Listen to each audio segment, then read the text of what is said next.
So anyway, we decided we're going to try to tackle this interview, and the problem is, and I don't know if it's a problem so much, but this is different, and this is the most difficult thing I've ever had to clip, because usually we clip Wiggy's questions because they're interminable, and the answers are usually no answers, whatever. This time I have whole minutes of Affleck answers.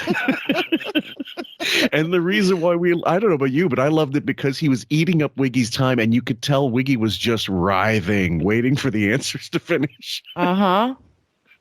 It was what I call saber dance answers.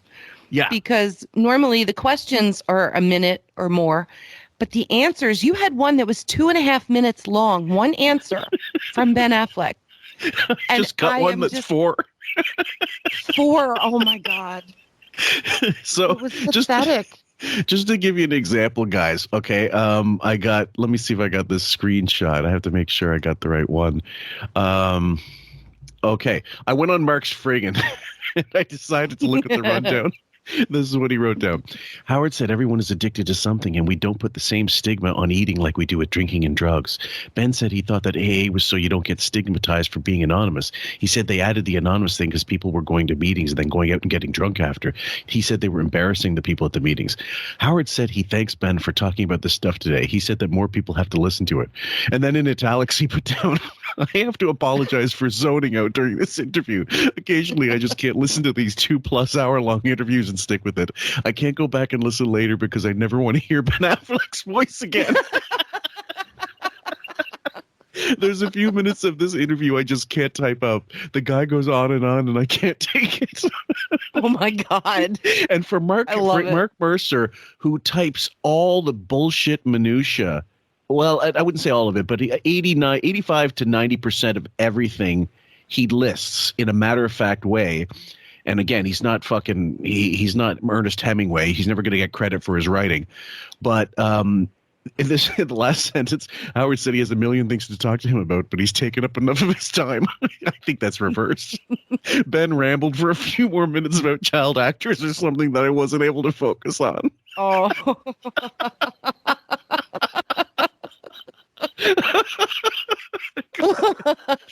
Go ahead.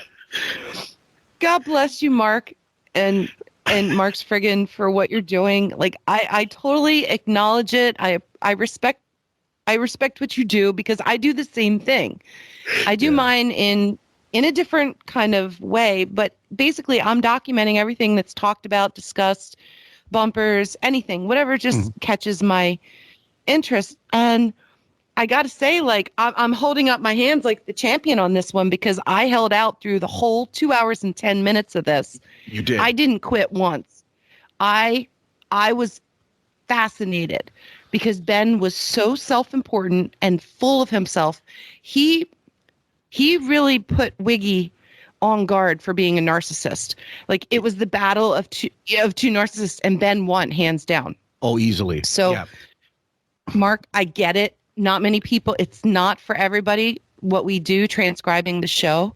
I give you props for all the work. You've done it longer than me, but I got to say, I won this battle this day, and I'm very proud of that, because there is so much. I had to listen to it a second time today because I had zoned out myself. And it gets really hard, and it's hard to understand his slurring speech, his words that are just, he cuts them off.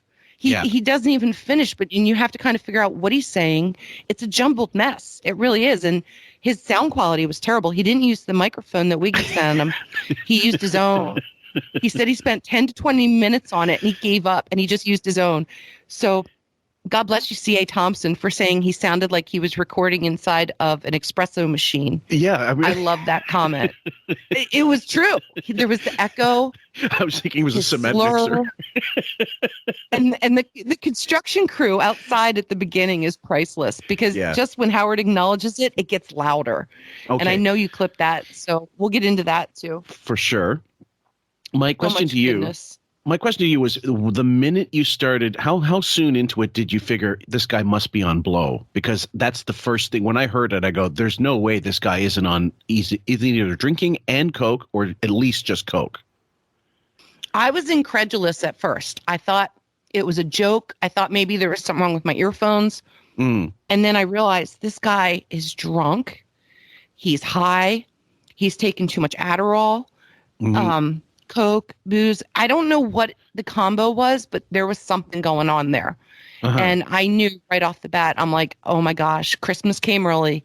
We're in for a doozy. And he came through. He gave us so many things. And then the fallout on the press afterwards was just, it was nonstop. Everybody picked up on this, from The View to Good Morning America to every rag mag you can imagine, except The Blast. Blast didn't cover this. No. And Howard did not, by the way, even go towards I was thought for sure, because you're talking to a guy who's directing films now, and that's his second career. Affleck was lucky enough to get a second chance in the business after bomb after bomb after bomb after bomb. And he didn't ask him about Alec Baldwin, which I found especially entertaining, because, this is a guy who's executive producing things and directing things and starring in them and stuff. And Alec Baldwin's trying his new caps and stuff. And we'll try to figure that one out a little later. But did you want to read that part that your buddy, the Vice guy, talked about? He sent you a message about this. Yeah. My friend, I have a friend. You have a friend. And let me find it right here. All right. My friend says, I was just listening to Affleck and Wiggy. My money is on him doing lots of cocaine and probably drinking scotch to take the edge off, like they say. Yeah. So he isn't grinding his teeth. I couldn't see his eyes. He wouldn't look into the camera, but I bet his pupils were huge. I think that's why he was sitting the way he was, rocking back and forth. Yeah. At one point in the short YouTube video, he was holding his nose. The way he spoke was like hundreds of cokeheads in a bar who are so self-realized and believe everything they say and do is so important. And then he asked me what I thought. So I'll be explaining what I thought the rest of tonight. Okay. Now there's one clip. This is one clip that the show played that I just want to play the audio. I'm using it for the audio. It's really going to belong in the second part, but it was the first clip of video that they released. Cause if you recall, they didn't, the video took a long time to come out. Like they were looking 2 days. Yes. Yep. That means the editing team was looking desperately for stuff that they could do to not have him show him drinking, and the sniffs, the snorts that came out a few times. So it wasn't as if he was being secretive. So I'm going to play this one for our purposes. And I noticed like at least 2 slurs and fuck ups on Ben's part in the first minute or so. Go ahead. I was just thinking that the editing team was waiting for all the fallout to happen of the magazine articles that were coming out, the interviews the next day. Like I said, Good Morning America, The View, and then Jimmy Kimmel the next night or that night. I think it was the next night. It would have been Wednesday. Yes, we just got them yesterday. Right, and we're going to play the audio from the Kimmel show before we get into the interview, because I want people to hear the rebuttal before they hear the actual clip, because that's going to be in part 2. But it was total spin. Yeah, the editing team totally waited till he was done on Kimmel to see how they could clip it and spin it the same way. And luckily, you were smart enough to get me to clip the wrap-up show, which we'll do at the end of this, which is going to be a 2-parter. So you're going to have to wait for that one, guys. But we have it ready to go. So don't worry. Yeah, it's fantastic. Yeah, this episode is going to be called Bender Affleck, I believe, guys, because there's no there's no other way. Ben Affliction was a good one too, but I thought this sounds like a number of clips are going to play. So this is the Ben Affleck on dealing with paparazzi and his divorce from Jennifer Garner. When you go out, anything you do is photographed with these kids. I don't know how you don't lose your cool during that. I have lost my cool, unfortunately, a few times. But I don't because of my kids, and I try. But what I'll do is I'll put them inside. I'll take them in. I'll put them inside. Inside. Okay, number one, so that the lack of focus is the first thing. I don't have experience with coke, but I've had friends who have done it in my presence, not in my presence, but in the same evening, and I've seen them after the fact, and I go, I guarantee someone was cutting a line and doing them in the bathroom or something, because the person's manic, the person's talking a mile a minute, talking shit, doesn't know what the fuck they're saying, and they think what they're saying is so important, and that's completely in line with people who do coke. I mean, no one does coke and gets mellow. No. And like you, if I knew people that were doing coke in my life, they were gone. I just didn't have time for those types. So my experience comes from movies and watching people like that. The drug thing is something I never did, but I was fascinated by it in movies and in interviews or just anything I could find, or books of people doing it and getting what's so great about this stuff that people have to do it. So so we don't have first person experience, and you're welcome for being good upstanding citizens. But watching these people, it's sad, it's a train wreck, and it's just crazy. Yeah, the road they go down. Yeah, but people, by the way, we're not going to be hypocrites. We're going to try to address this as fair-minded as possible, and we'll explain some more aspects of this in terms of where and when you can have sympathy for people with addiction, and like when that sympathy turns into just complete antipathy.